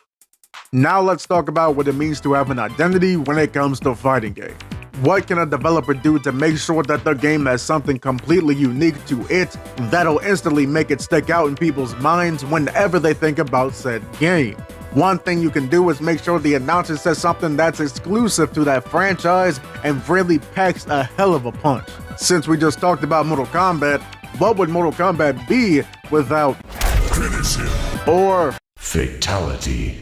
literally people who don't even play fighting games will instantly know where that comes from and instantly know what it means. Or in BlazBlue when Cindy Robinson says, Can't escape from crossing fate. from Cross Tag Battle, I know your mind will instantly go to those videos that are mwah, chef's kiss, like Uncle Carl versus Uncle Phil, Peter versus Homer, or Jeff Jarrett versus Beetlejuice. I guarantee you've seen it somewhere because the voice actor absolutely nailed their role and the voice lines that they were given were absolutely peak.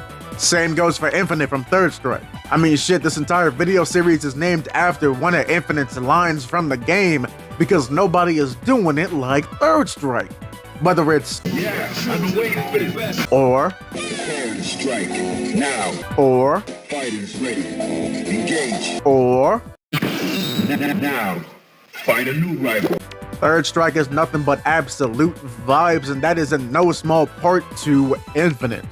And when we're talking about vibes and hard-hitting lines that no other game can compare to, we have to talk about Soul Calibur. When the announcers in Soul Calibur, okay, there's a lot, let's get through them. Barry Gujard, Jeffrey Manning, Gary Williams, Casmo Lukrich, David Lodge, Dave Mallow, Paul St. Peter, and Hiroshi Naka, but only on the Godu IO stage. God, I hope I said all those right, are speaking. He lusts for the power and madness he once savored. The cry of the earth is carried by the wind. Warriors cross swords beneath the gaze of the ancient gods. It feels like the DM for a D&D game is narrating the final fight with a BBEG after a campaign that went on for years on years on years on years. Throughout it all, the entire party has dealt with the death, betrayal, inner turmoil, and the harshness of the world around them, but also the rewards of loot, victory, loves, both platonic and romantic, as well as the pride in each other and pride in knowing if they win this upcoming battle, they will bring peace to the realm that they call home. All of that captured in just a 10-second little voice clip. That just goes to show you that there is power in the words chosen when you are picking and deciding on what your announcer should be. Final round, the GOATs! Now, as we reach the final round, I want to go over some fighting game announcers who I didn't have time to cover in round 1 and round 2, but do a fucking amazing job when it comes to the topics covered in round 1 and round 2. So, let's kick it off with an absolute classic. I'm talking about Sally Cahill from MVC Clash of Superheroes. Let's go! Marvel vs. Capcom! With the tone Sally uses, you can really feel the excitement in every word that's being said. That hype as they speak is crucial to a game like Marvel vs. Capcom because it's fucking Marvel fighting fucking Capcom. It's a big goddamn deal. So why wouldn't you be hyped for that? Have you fucking seen that close-on art piece that shows up right before the title of the game? That's peak shit. And the announcer treats it like it's peak shit. Exactly what they should do. Coming up next, we got Skullgirls, and god damn is there a lot to get through for them because they got several different voice packs that you can change to get a different announcer. First up, let's start with the original Joshua Tomar. Cameras rolling and make it flashy, guys. Showtime! Who perfectly complements that Art Deco and Roaring 20s art direction of the game with that old-timey radio announcer voice. But what if that radio announcer got drunk off his ass before he came to do his job? I can't wait to see this. Oh, is it starting? Quiet! Hey, I think they're gonna fight! Without a doubt, the funniest one on the entire list by far. Another one they got over at Skullgirls as the Soviet announcer voice, who was originally voiced by Mike Z, but because Mike Z is Mike Z, that new role is taken up by Gary Schwartz. Time to wrestle like bear. Be strong like ox. And if you recognize that voice, the fuck am I kidding? Of course you recognize that voice. It's the goddamn Heavy from TF2. And finally, for our last announcer for Skullgirls, we got Christina V. This is tuna with bacon? This is tuna with bacon! Yum! This is tuna with bacon! This is true love we're making! Who I feel has some of the most enthusiasm on this list, but also adds that internet bullshit je ne sais quoi with adding in this is tuna with bacon. How about we keep it indie with the next two I shout out, because the dev for Battle High and Murphied Matrified commented on my post saying I should check out the announcers for those games. And honestly, I'm glad I did, because Stephen W. Hunt in Battle High Round 1. Fight. gives off that same vibe of a classic 90s arcade game, and Mohast Gridlock from Murphied. The waves of fate are crashing. Lap 1. Dive in. Gives us some funny-ass aquatic-themed references to other classic fighting games announcers. So both of them get a big thumbs up from me. Now, how about we revisit Street Fighter with Greg Irwin from Street Fighter Alpha 3. Hey, come on, stand up! With every line Greg Irwin says, it feels like they are encouraging you for even playing Street Fighter Alpha 3. Like, yeah, bro, good shit. You're doing great. Thank you for playing this game. Now let's go ahead and keep it in Capcom with Capcom vs. SNK 1. Also known as Capcom vs. SNK Millennium Fight 2000. And with that robotic voice Hideaki Asai gives, this will be a future legend. It really punches you in the face with that feeling of Y2K. Futurism. What the Millennium has in store. Now when we get to Jameson Price's performance in Tekken 3, it captures a close but different era's vibe. Game over. Great. Chicken, continue. But not that Y2K futurism vibe. We're talking about the vibe of tribal tattoos, Jenko jeans, chain wallets, and having a Stacy Keibler poster up on the wall. See, personally, I'm a Victorian man, but you know, to each their own. Anyways, how can we get through this topic without bringing up Xander Mobus and their performance in Smash Bros. Ultimate? Xander does a great job by making it feel like you and your friends when you play Smash are at an event. Lucas, Sonic, King DDD. Just by the way each character is announced makes them feel so special and makes you understand why they earned their spot on the Smash roster. And finally, I give you an announcer who could possibly be my favorite out of everyone I talked about. This announcer is super slept on, mostly because the game that they're in is jank as shit, but nonetheless, it is still perfect. I'm talking about Alex Easley from Fighting Layer. Tetsuo Kato! Amazing! Are you right? Are you ready? Go! Awesome! Unbelievable! I love how each announcement is drawn out. I love all the enthusiasm that comes with each voice line. I love how over the top it sounds. But most importantly, I love how it sounds like this motherfucker is just having fun. And ultimately, that is what I want in an announcer. I want it to feel like the announcer is just as hyped for the game as I am. I want the announcer to welcome me back with open arms whenever I turn on the game. And I want the announcer to get the recognition that they deserve. Now, one of the funnier things about Frost is before she was even playable in a game in the first place, she was already being shitted on and hated by everyone. According to the series of videos put out by the MK Armageddon devs where they break down each of the characters called Biocard, None of the fans wanted to see a character that was basically just a gender-swapped version of Sub-Zero. I mean, shit, according to one of the PS2 era story leads, John Vogel, they got letters in the mail from people saying that Mortal Kombat as a franchise will die if Frost is put into a game. Which is kind of sad though, because Frost is actually a character that the Mortal Kombat devs wanted since Mortal Kombat 2.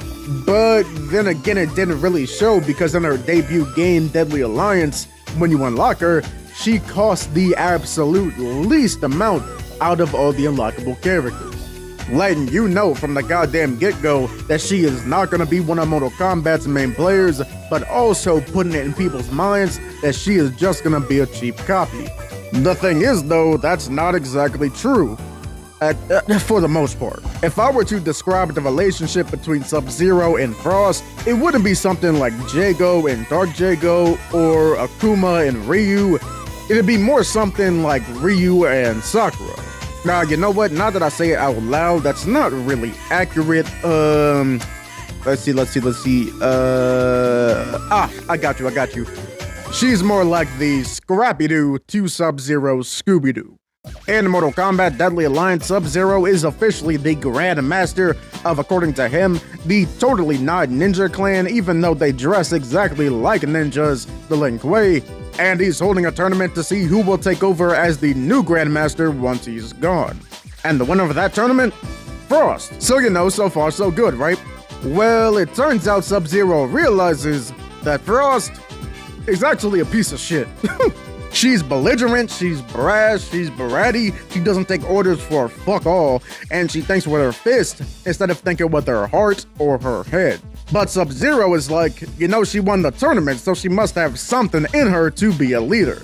So he takes her along to fight the Deadly Alliance when Raiden comes in and asks the Lin Kuei for help. But you see, being the devious little motherfucker that she is, she was not there to help the forces of Earthrealm fight off Shang Tsung and Quan Chi. Nah, she was there to speed up the process of taking over Sub-Zero's place as being Grand Master of the Lin Kuei. So as soon as Frost found an opening, she went for the kill.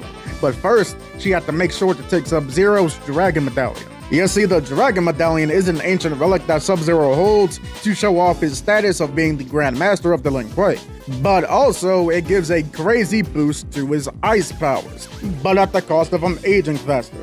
So what happens when Frost steals it? Does she take it, kill him, and cement her place as the new leader of the Lin Kuei to shape the whole clan in her image? You know, not exactly. You see, what happens is Frost's ice powers are boosted to a point where she can't even control because of the Dragon Medallion, so she's frozen in a giant block of ice. And Sub-Zero didn't even have to lift a finger to stop the assassination attempt. But you know, we take it where we can get it. She could have gotten the other effect of aging faster, like that fucked up Steven Universe episode, so we take those. And because of that, she was able to survive into Mortal Kombat Deception and try to get her revenge on Sub-Zero. Because of something that she did herself, and Sub-Zero just kinda sat there confused the whole time. But hey, no time to think about the past. Right now, it's thinking about revenge. And through her quest for revenge, she was thrown into a state of delirium and insanity. Because everyone she saw, everyone she looked at, and everyone around her looked like Sub-Zero. So when she finally faces off against Sub-Zero, the real Sub-Zero, the true Sub-Zero, in a battle of master versus student, the old generation versus the new generation, a battle of hardened wisdom and youthful determination, who will come out on top? Not Frost, because she gets her ass handed to her and then frozen again, and then placed into a giant ice wall until Sub-Zero can figure out a way to cure her insanity. Yeah. But if there's one thing you take from this video today, when it comes to the Mortal Kombat franchise, whether it be Kano, or Shang Tsung, or Shao Kahn, you cannot keep a hating ass nigga down. Shoo. Frost is back in this bit for a second time. That's right, Sub-Zero, you punk bitch. Fuck you, bozo. Yes, sir. In Mortal Kombat Deception, Frost is freed by Taven. Conquest mode protagonist. Who gives a shit? I don't fucking care. Anyway, she is freed by Taven, and after seeing him as Sub-Zero, because of her mental state, she attacks him, and even though she loses that fight, she is able to survive and go to join the forces of darkness to go and try to take the power of Blaze in Armageddon. And in that legendary battle of good versus evil, Frost makes a break for that pyramid that Blaze sits atop of, fighting her damnness using every ounce of will in her body and scratching and clawing her way to the top of the pyramid and... Oh, fucking son of a bitch. God damn it! You know what? Maybe this ain't even a bad thing. I mean, Mortal Kombat X is seen as one of the, if not the best Mortal Kombat game in a lot of people's eyes. And it gave us a bunch of cool shit too. I mean, like the animations may not be the best, but the gameplay is really fun and fast. I'm a Melina main, so you know I'm loving it. The combat kids, they're real cool. They're all fun and awesome in their own unique ways. Devora's there, so you know, fulfilling my monster fucking needs. What else is there? Cyborg Sub-Zero, you know, we got him. He was real fun. He was real cool. Along those lines, we got the human versions of Sector and Cyrex. They were real fun, real changing up the pace, really throwing a curveball at all of us. So I'm sure Frost is done with a lot of respect, a lot of nuance in this new version. She may not have been in Mortal Kombat 9, but you know, maybe she could show up in X, like she can be a part of the combat kids and be the sort of bad boy of the group. Or maybe since in this universe's version of the Lin Kuei, there was an old outdated rule that women couldn't join the clan. So maybe she goes off and creates her own splinter group of all female ice ninjas, like a frozen version of the Dora Milaje, something cool like that, you know? But I only got y'all for so long, so I'm not gonna sit here and sort of fantasy book her entire new Mortal Kombat history. So let's look exactly what it was like in her debut in MKX. There will be no peace, Scorpion! Frost.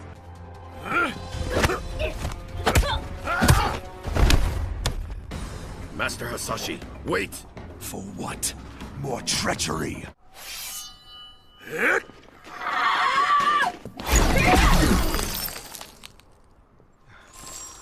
So, that's about it. She shows up and almost ruins a peace treaty between Scorpion and Sub-Zero. Almost starts a whole ninja war again. But luckily, because she's extremely incompetent, she is dispatched and taken care of in an instant by Sub-Zero. The third time, she was frozen in a block of ice. And yeah, that's all we got. Phew. But hey, don't worry. In the next Mortal Kombat 11, Frost makes her new re-debut in a Mortal Kombat game, and quite possibly, she is one of the coolest characters in the entire roster. After being banished by Sub-Zero for trying to assassinate Scorpion, she is then picked up and recruited by Kronika, the goddess of time. Using her wibbly-wobbly, timey-wimey bullshit, Kronika is able to reinstate the Cyber Lin Kuei initiative after Sub-Zero took it down. And with this new version of the Cyber Lin Kuei, Frost is undoubtedly the most impressive, the most update, and the most advanced, and the coolest looking one out of all of the new Cyber Ninjas. My fault. Cyber adjacent ninjas. Yeah, Sub-Zero, that freezing shit won't work no more. Because even though she lost her debut fight, that doesn't mean she's not stepping up in the world. In the final battle, we see she gets a one-on-one fight with the Thunder God Raiden. And in that fight, she reveals that she's not only a part of the new Cyber Lin Kuei, but she is the new leader of the Cyber Lin Kuei. That's right, Frost, finally, after all these years, after all that heartbreak, after all that ass whooping, she finally got what she wanted. After all her games in the Mortal Kombat series, she has finally made it to the mountaintop, man. And I mean, it couldn't have happened to a better person. Okay, it could have happened to a better person because Frost is a traitorous dickhead, but you get what I'm saying. Now that Frost has reached her full potential, it's only a matter of time before she actually becomes a heavy hitter in the world of Mortal Kombat.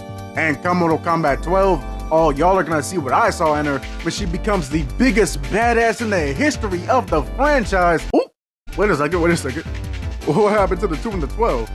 This game is called Mortal Kombat 12 because it came right after 11, so I don't know what's going on here. Maybe I got the wrong PG or something. Like, I know they didn't call it Mortal Kombat 1 or something like that, because they would have to do something stupid like, I don't know, reboot the franchise for a second time, but I know that wouldn't happen. So, here we are again. Frost has circled back to being completely irrelevant in the history of Mortal Kombat for another time. And this one's probably the worst of them all, because she's not even a playable character. She's a cameo. And it's times like this where I'm just like, she's lost every fight that she's been in. She's been nothing more than a glorified putty patroller to the characters that she's connected to. And all the other combatants in the series see her as nothing more than a nuisance at best and a joke at worst. But then I remind myself, shit, that's exactly why I love her. Think about it this way, alright? How many cool-ass stoic characters do we have in Mortal Kombat? We got Liu Kang, we got Raiden, we got Nuke Saibot, we got Kitana, we got Quan Chi, we got Ermac, we got Sonya, we got everybody. Now, how often do we get a character that is just a fucking loser? And I'm not talking about a character that the fans think is a loser. I'm not talking about a character that only showed up in 1 or 2 games and did nothing. I mean a character that is there simply to be embarrassed and made to look like an absolute bottom tier jobber whenever they show up on screen. And no, Baraka doesn't count, because over the past 10 years, he's been seen as a noble leader of his people. But Frost goes out there with the bravado of Shao Kahn and the resume of Su Hao, thinking she's gonna rule the fucking world. And that right there is a key factor, yo. That untamable, unmatchable, unbeatable sheer drive and confidence. And it's easy to have that confidence when you're a character like Garrus who can't fucking die, or a character like Sindel that took out the entire forces of Earthrealm by herself, and it took somebody nuking them both to take her out. But it takes somebody with the real unadulterated grit and heart to have that same confidence when your win record is 0 and damn near infinity. And also, it's just funny seeing her get her ass beat just to get up and have it happen again like she was a part of Team Rocket or some shit. There's just something endearing as fuck when I see Frost go in with that comical ass mindset of acting like her past 999 losses didn't happen and just thinking, this next time is what's gonna turn things around. Yeah, Frost is a jobber, but she's not one of those local jobbers that just come around whenever the big promotion is in town. And she's not one of those funky babyface jobbers that try their best, but are just there to get their ass beat by the heel. Nah, she fills the role of somebody like a Chelsea Green, or a Robbie E, or a Max Caster, or a Right to Censor. She's that chicken shit heel jobber to the stars that is there to look just credible enough to where it look like they'll stand a chance against the main eventers, but in all actuality, you know for damn sure she's not there to get her hand raised. And deep down in your heart of hearts, you gotta respect her. And in my heart of hearts, I will always and forever will be a fan of my cringe fail loser ass Ice Wife. First up, let's visit Samurai Showdown with the man simply known as Jay. Jay made his first and only appearance in Samurai Showdown Sin for the Xbox 360 and arcades. Now, before becoming a swordsman, Jay was originally a sailor who ended up lost at sea and washing up on the shores of Japan. To survive and fend for himself in this new foreign land, he took up the ways of the samurai and learned to wield a sword for 10 years. Over that decade, Jay challenged and beat several dojo masters to make a living, but because he looked different from everybody else, he wasn't praised for his skills, but rather feared and hated. Then one day, while hunger plagued his body, a kind geisha offered him a rice ball. And this was the first time Jay has experienced kindness in any sort since landing in Japan. After some time with her, he would soon fall in love with her and promise to buy her freedom one day. He then finds out about the massive reward for finding Princess Suzu of Lesbia, the country he's originally from. He sees this as a chance to finally free his love and sets out to claim that bounty. For his personality, Jay's just a chill dude. He fights to survive, not to kill. He's sweet and respectful during a battle, and will even thank you for the match you just had. But he can be a bit of a hopeless romantic.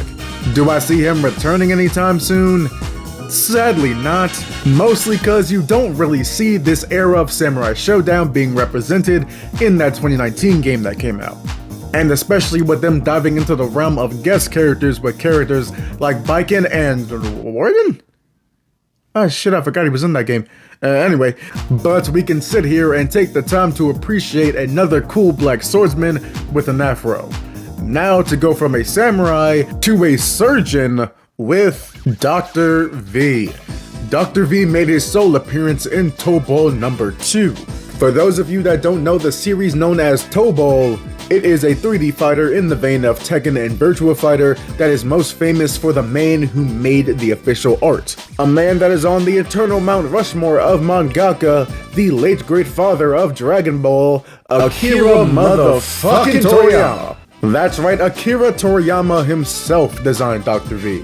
Now on to what makes Dr. V Dr. V. He is a world-renowned surgeon that descends from a long line of military-grade kickboxers. After years and years of making medical discovery after medical discovery, he feels he pushed medical science as far as it can go with current technology. So seeking out new advancements, he travels to the center of the universe to find some ancient medical texts. These texts tell of a royal stone that can hold unimaginable benefit. It is also a prize for the Tobal tournament. And since Dr. V is not only a surgeon, but somebody that's pretty good at whooping people's asses, he decides to enter. And now with Dr. V, I feel like he is one of these standout characters in not only Tobal 2, but Tobal as a whole. Unfortunately, with the passing of Akira Toriyama and Tobal not being visited for years, I don't see Dr. V coming back anytime soon. I mean, the US release of Tobal 2 was cancelled in the first place. But we can take pride in knowing a character as cool as Dr. V is a part of the great legacy of Akira Toriyama, and also proof that he learned how to draw black characters. Now as we leave the realm of medical science, we're gonna take a trip over to the realm of science fiction with Luca from Plasma Sword. Okay, real quick, this is gonna date the fuck out of this video, but did you see that goddamn Luka trade? Bro is going to the fucking Lakers with fucking LeBron? Huh? Who approved that shit, bro? What? Anyway. Luca is from Plasma Sword, aka Star Gladiator 2. She is an artificial humanoid created with plasma magic by this weird, disgusting fuck named Gore. And I'm not saying that because he looks weird. I mean, I'm no one to judge. I got snakes on my head, a tail, and you don't even want to know what's under this mask. But because he made her to be his devoted fiance without even telling her that she was made in a lab. The thing is though, creating someone who is only devoted to you and has no sense of self or any knowledge of the real world around them, while also giving them destructive plasma magic, can kinda fuck with their head. Luca has no sense of empathy, sympathy, or sorrow. She is at billionaire politician levels of not knowing what it's like to be a human. She is an extreme sadist that sees people as playthings and experiments rather than fellow living creatures, maiming, destroying, dissecting, and killing people without a care in the world. But it's okay, cause she's just a girl in the world, you know? It happens. Teehee. This though comes around to bite Gore in the ass when playing as Luca, because the big bad of the series, Dr. Bilstein, informs Luca of her origins. This causes Luca to break mentally because she has never experienced a negative emotion in her life. So in this deranged, out-of-body mental state, she goes to find Gore and kills him, aka makes him suffer the consequences of his own actions. But because she does not understand the true consequences of death, she thinks he's just being bashful. Now, unlike the other two characters that I covered today, Luca is actually confirmed to be coming back, because Plasma Sword will be a part of the Capcom Fighting Games Collection Part 2. This new age of Capcom fighting games, and fighting games as a whole, is a goddamn miracle. Now moving on from classic Capcom to classic SNK with Rob Python. Rob made appearances in both of the SNK vs. Capcom Card Fighters Clash games, But Rob made his first appearance in the one-off 3D fighter, BLUESKY 1. BLUESKY 1 is an MMA-themed fighter for the Hyper Neo Geo 64, which oddly enough inverts the whole idea of most fighting games where you use the buttons for movement and the joystick for attacks. In BLUESKY 1, Rob is a prize-fighting boxer that only cares about 3 things: getting paid, getting and getting people knocked the fuck out. He has been fighting dirty for years without a care in the world and without any penalties from any referees. This is in contrast to the main character of BLUESKY 1, Guy Tendo, the guy Rob has been the main rival to. His Shadow to his Sonic, his Thunder Rangers to his Wind Rangers, his Kuromi to his My Melody, you get what I'm saying. Now as far as him coming back, honestly at first you wouldn't think so because he was only in 1 game.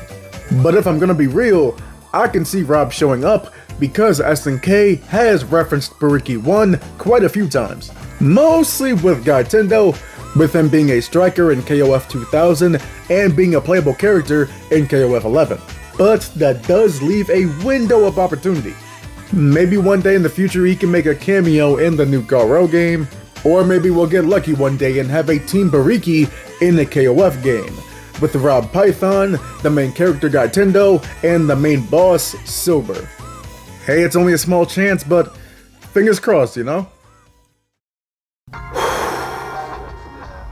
Okay, we have arrived at the last character I have for you today. This one, though, is gonna be hard to talk about because of the game that she comes from. It's not a bad game, it's not controversial or anything, it's quite the opposite.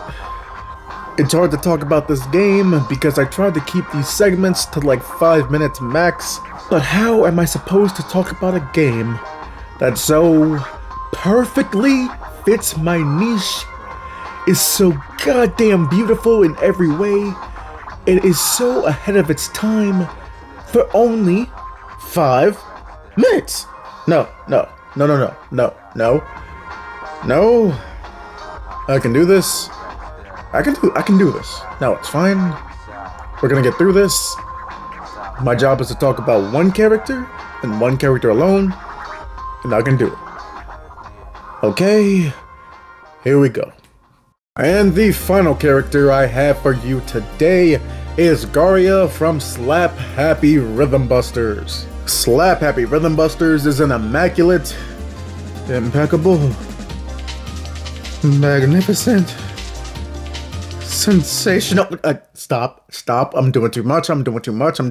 Just give it its own video. Just give it its own video. Alright. It's an early 2000s game that's part fighting game, part rhythm game. Okay, that's it for the game. Now onto the character. Garia is a fortune teller and one of the main sources for good in the game. This is because her main goal is to keep people from getting hurt when a UFO hits the planet during a fighting tournament. With her fortune-telling abilities, she can also sense that the evil assassin Mercantile will be at the tournament, so she will do her best to keep people safe from him as well. And honestly, with what she can do, I don't doubt that she can do it.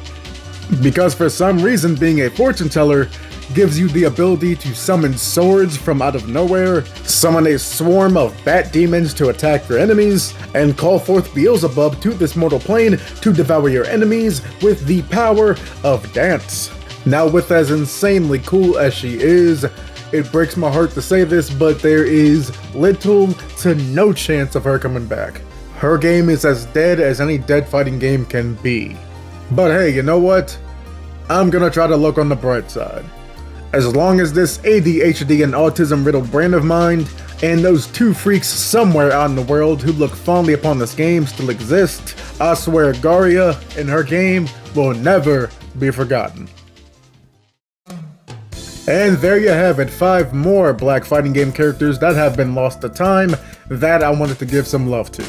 If you want to shout out any more black fighting game characters that have been forgotten, go ahead and leave a comment. If you have any black fighting game characters in general that you just love, go ahead and leave a comment. Or if I got any facts wrong about these characters, go ahead and leave a comment. Just try your best not to be an asshole about it. Alright? You eat today, you drink today, good. My name is Ian Breezy. I hope you are doing well, and this is Enter the Heat of Battle. Now here's a random fact for you that you did not ask for, but I hate playing the protagonist in a fighting game. Why, I have no idea, but I do know that it makes me feel just oddly gross playing the person on the box art. But there are a few main characters that did not get their time to shine, like your Ryus, your Soul Bad Guys, your etc., that I would consider playing. So why don't you come along with me and take some time to appreciate some of the lost fighting game protagonists. Before we do though, please like and subscribe, it'd be so sweet of you. And with that out of the way, let's go ahead and Enter the heat of battle. Go for it.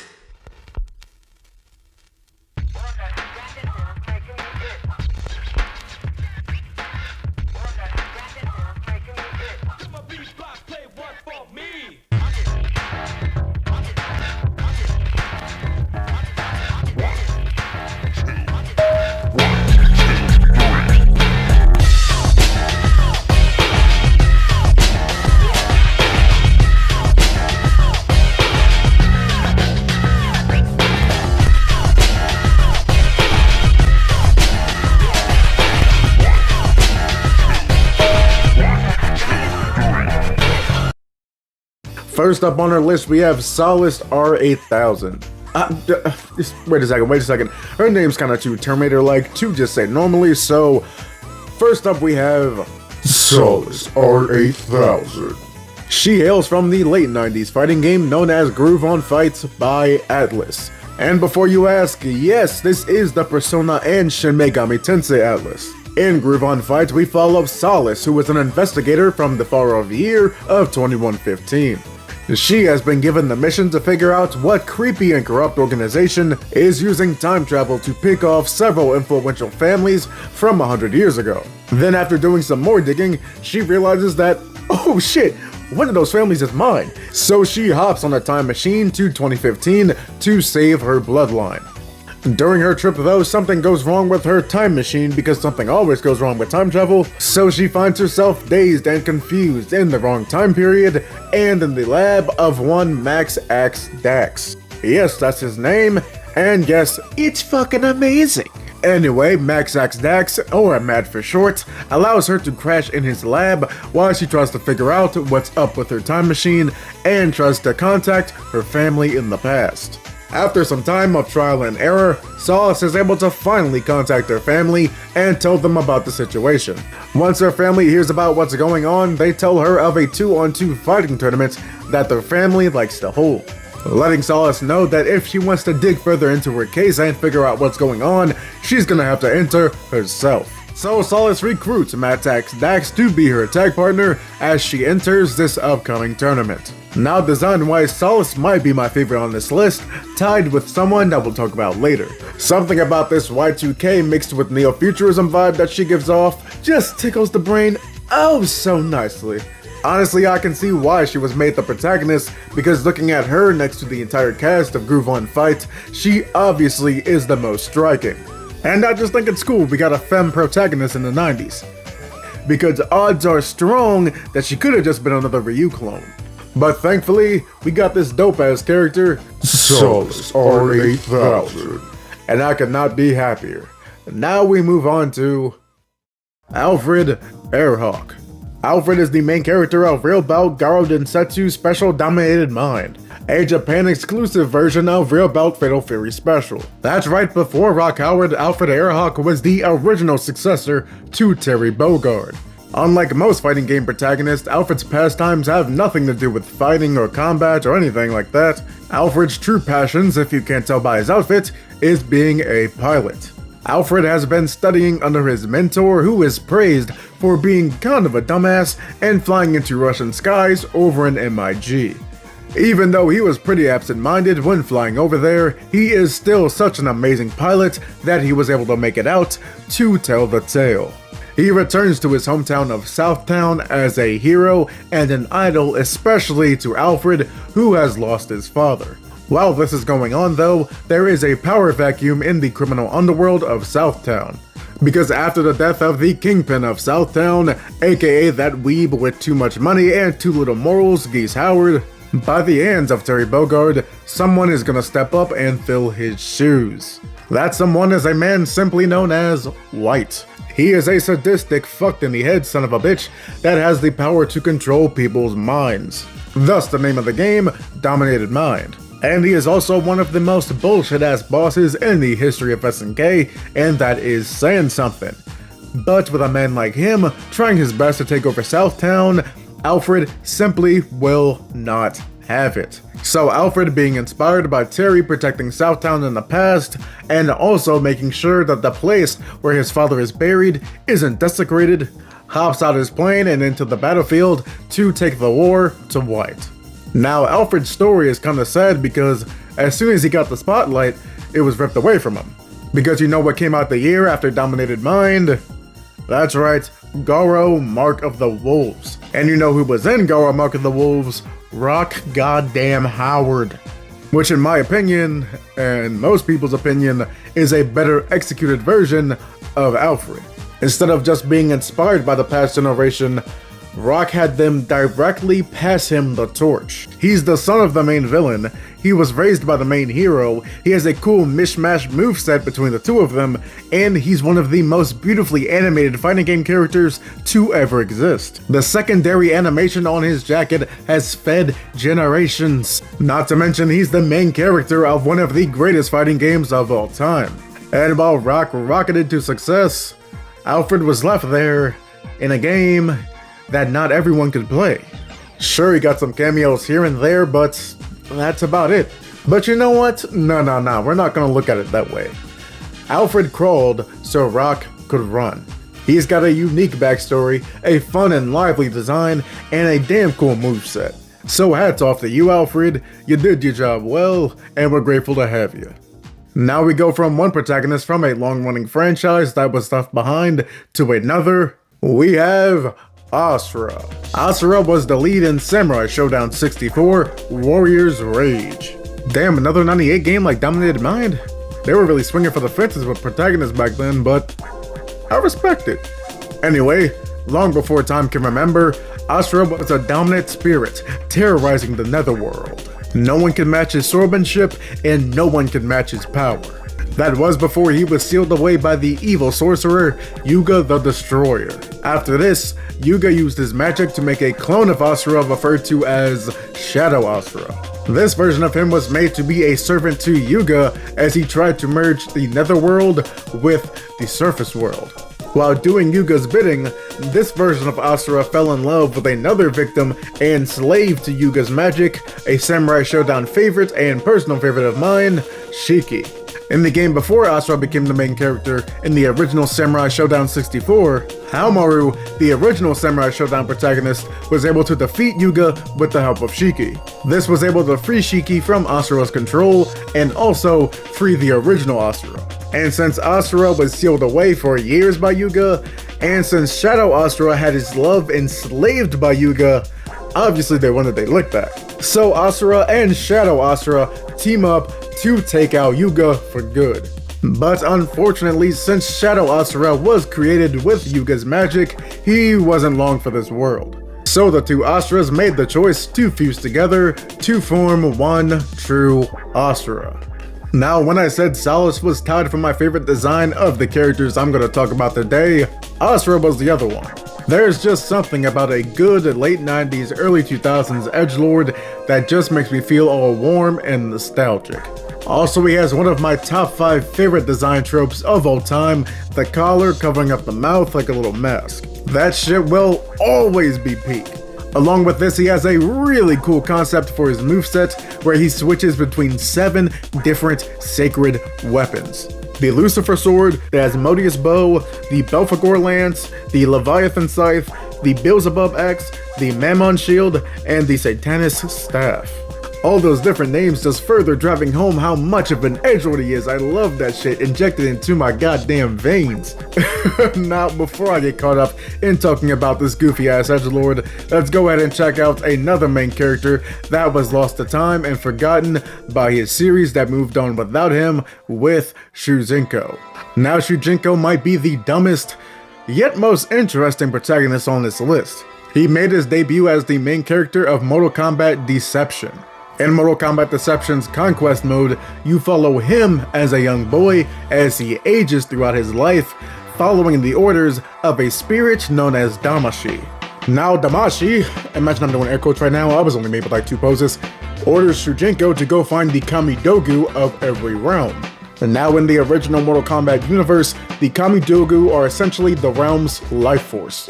Look at them as essentially magic batteries that make each realm what they are. This journey took Shujinko a few years, and a few more years, and a few more years, and a few more years, and a few more years, and a few more years, and a few more. Yeah, it took him a really long time. But over his decades-long quest, he was able to help and defeat several of the Mortal Kombat warriors seen throughout the games. As he interacts with these characters, he pretty much becomes a fighting chameleon. No, not that one. Or that one either. Basically, he's able to adapt and learn from each character and be able to do their moves. After getting several moves from different characters and getting all the Kamidogu, he returns them to Damashi, but surprising!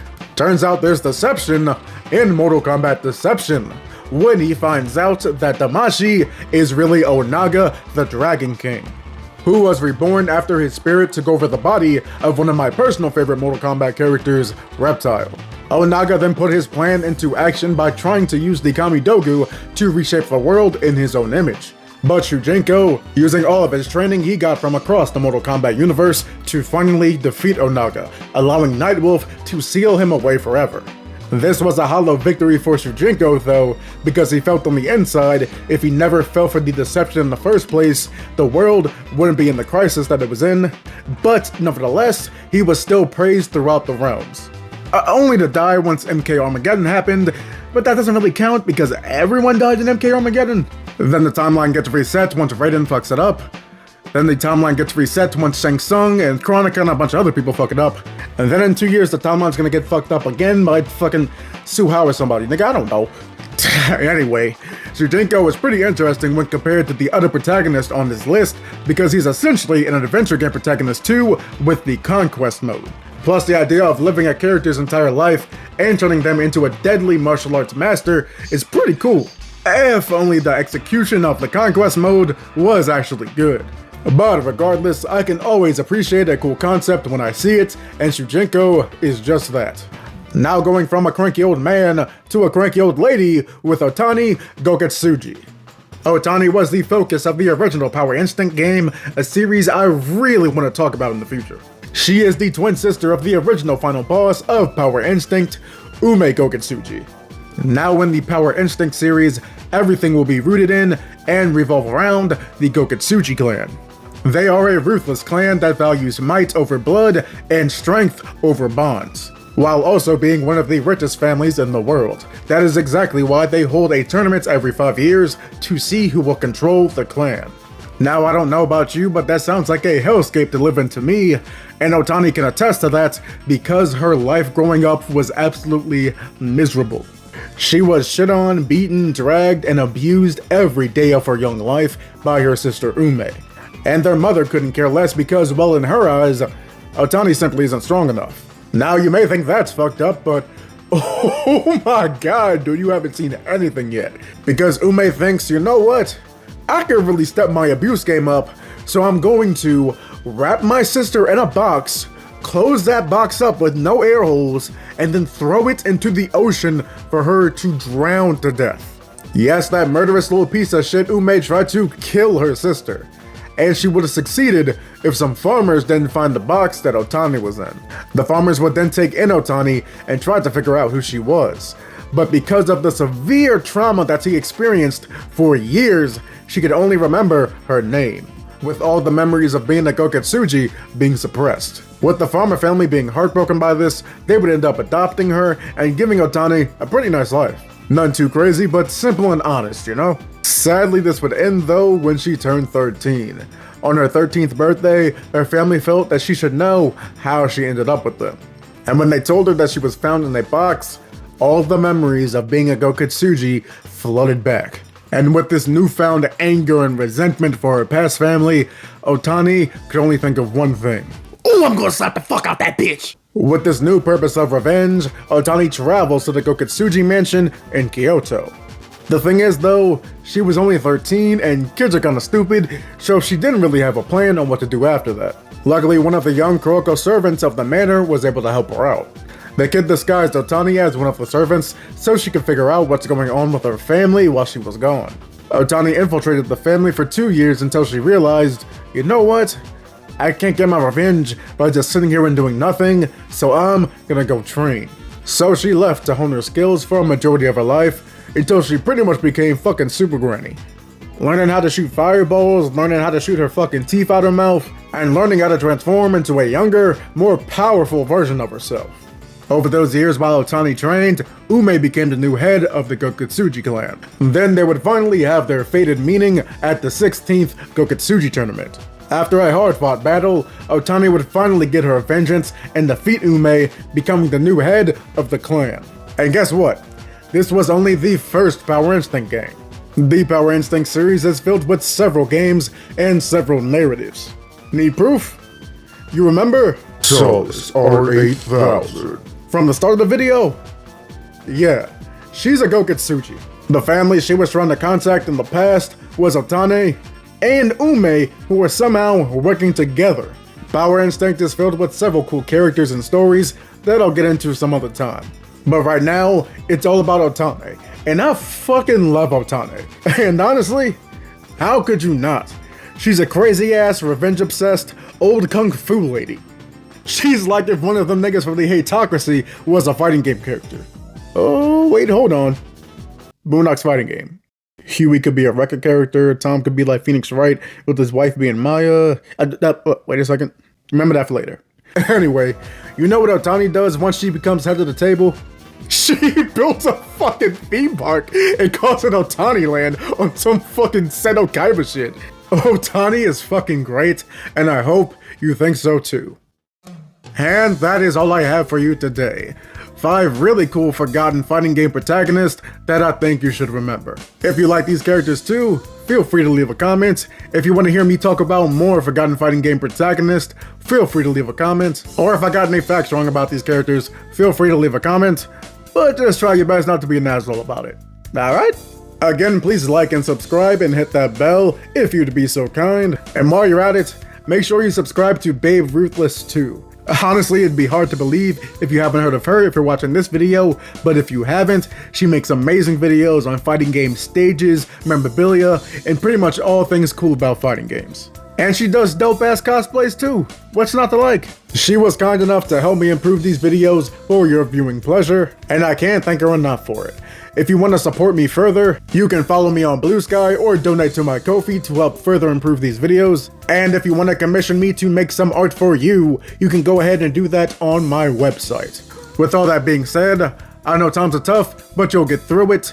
I've been Hyena Breezy, I was here, and I did the best I can. Later. I know that you be back.